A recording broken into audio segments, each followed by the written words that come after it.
as he was walking towards it, him and his wife, he suddenly looked up, and he was just like, wow. And that's when it sort of hit him.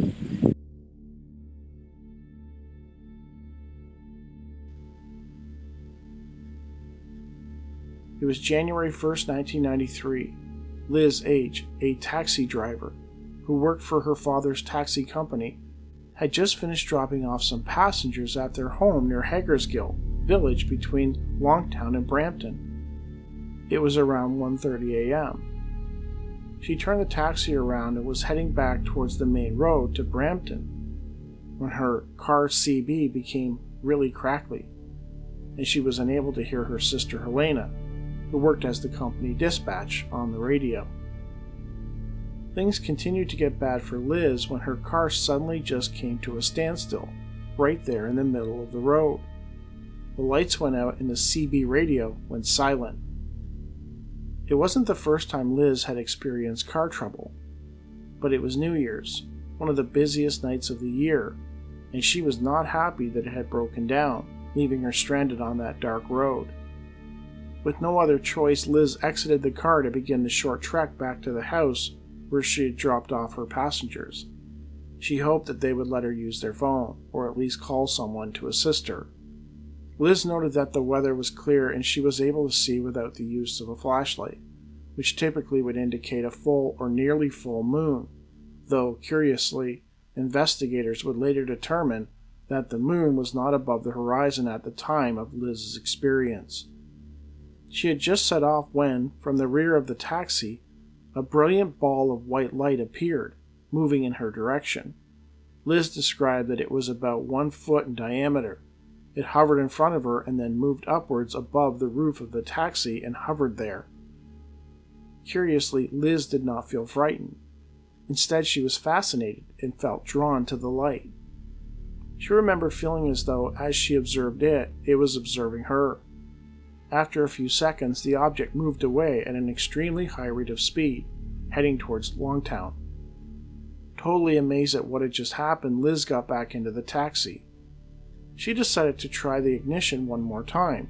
The car suddenly jumped forward and the lights came back on. She had turned up the volume earlier on the CB radio when it started getting all crackly.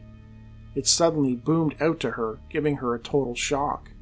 She noted that the car was also still in gear and then it jumped forward, which is when she started to become scared. Liz's sister was shouting her name. When Liz responded, Helena asked her where she had been for the last half hour. Liz had no idea what she was talking about. She had barely walked down the road. She reasoned that it had only been, at most, 10 minutes since the car's power had cut out. There was no way that it had been a half an hour.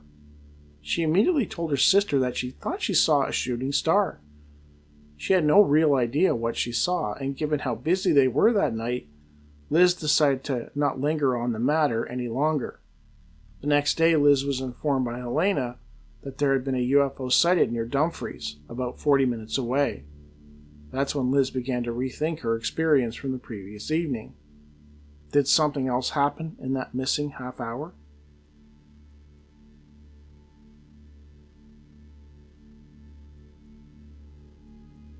She said that she got this sense that as she was looking at this object, it was looking back at her. And it was like it was curious. It was sort of like right in front of her, and she was like checking it out. And it wasn't until after she got back in the car that, it hit her that, she had been, gone for at least, 20 minutes, because her, sister said she had been gone for a half an hour. But you take into account, her getting out of the car, starting to walk down the road, that might have taken 5 or 10 minutes. So there's this time there that you couldn't account for.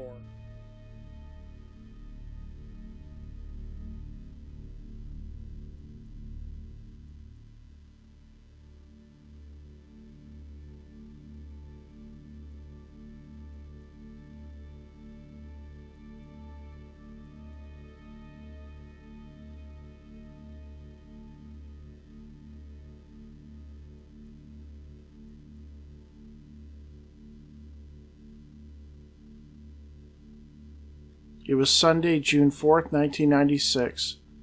An English family, mother, father, and 3 teenage children, had just left a restaurant on the outskirts of the French village of Plélo.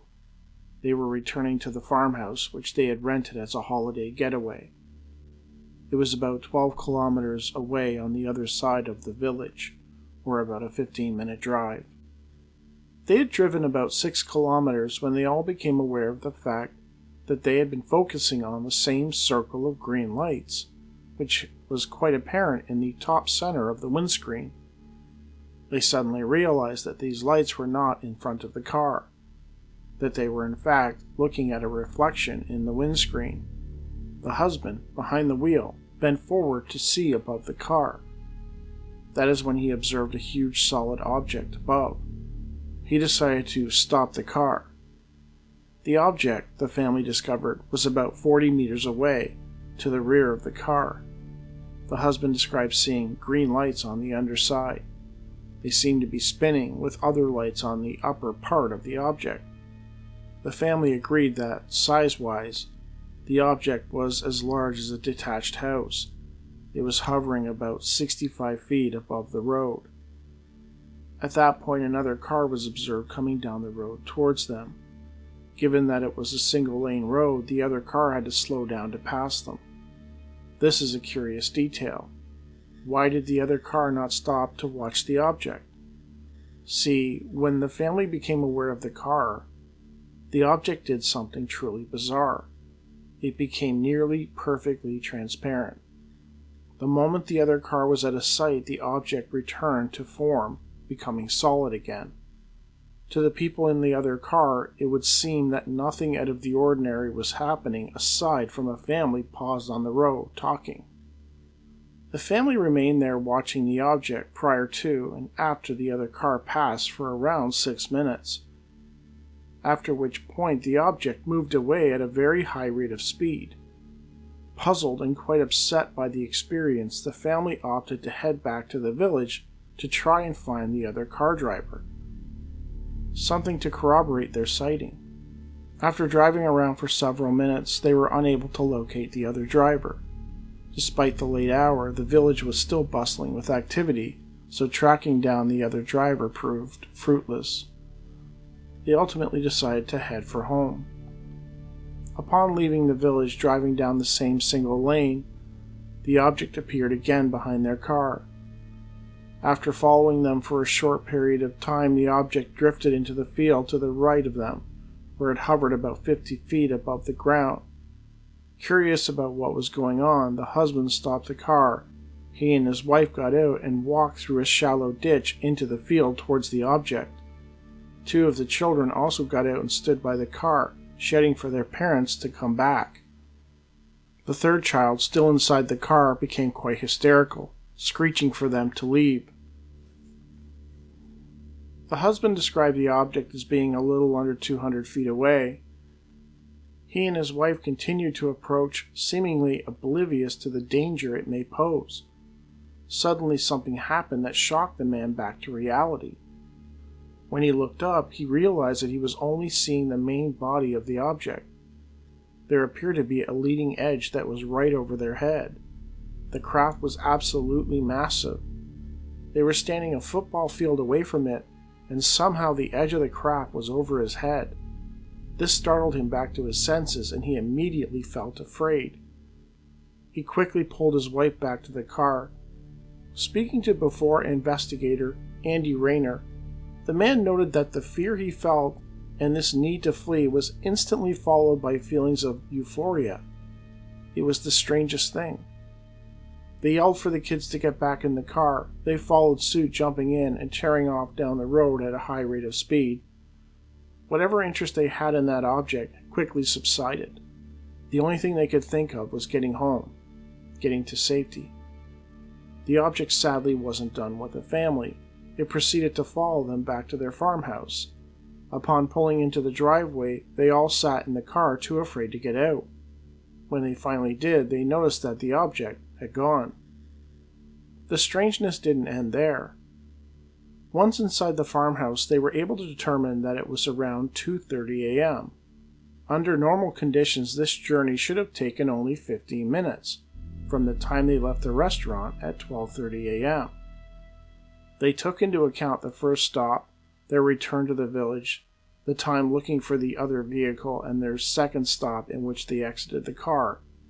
It still didn't add up. Even accounting for that, they should have arrived back at the house at around 1:30 a.m., but it was after 2:30, heading to 3 a.m. So what happened? The husband insisted to Rayner that the family racked their brains and they simply could not account for that missing hour of time.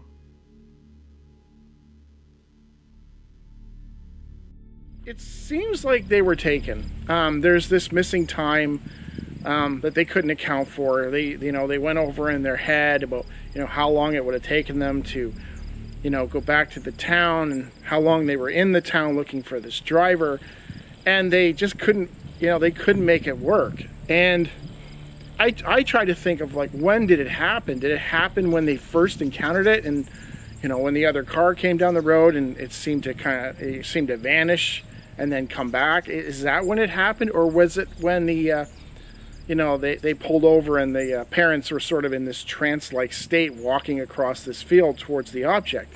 Is that when it happened? Is that when they were possibly taken? Which I could understand the parents being taken, but the kids were back at the car freaking out. So I don't know, did they come across the field and get the kids too? Were the kids sort of placed into a hypnotic state, like a trance-like state as well? I don't know.